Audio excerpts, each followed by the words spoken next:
حقانی یو ځل بیا له نړۍ سره ډیپلوماټیکو اړیکو ټینګار کړی. نور حال در سره په ویډیو کې وګورئ. په سلامونو محرکلی کوم د کورنیو چارو سرپرست وزیر سراج الدین حقانی یو ځل بیا له نړۍ سره ډیپلوماټیکو اړیکو ټینګار کړی دی.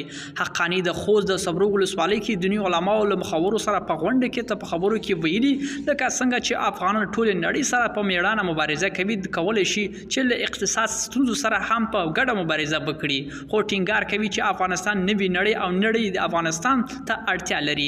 نو موري په خپل خبرو په دوام کې زیاته کړې چې ډیپلوماټیکي اړیکې ټولو په ګټه دي، نو باید نړۍ د مقابل په درناوي پر بنسټ له افغانستان سره روابط ته راوړاندې شي.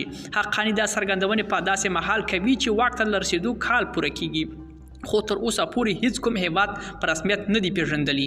ملګرو دا و زموږ چمتو شوی ویډیو. که ستاسو د ویډیو په اړه کوم نظر پیشنهاد لرئ موږ سره په کومنټونو کې شریک کړئ او د لا ښکلو ویډیوګانو لپاره له موږ سره پاتې شئ. تر بیا ښې چارې.